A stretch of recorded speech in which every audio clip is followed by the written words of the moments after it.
My printer kept having an error saying that the printhead was missing.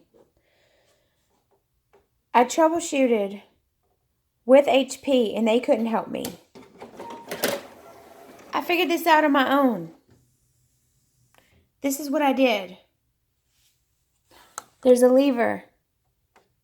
I lifted the lever. I took this out.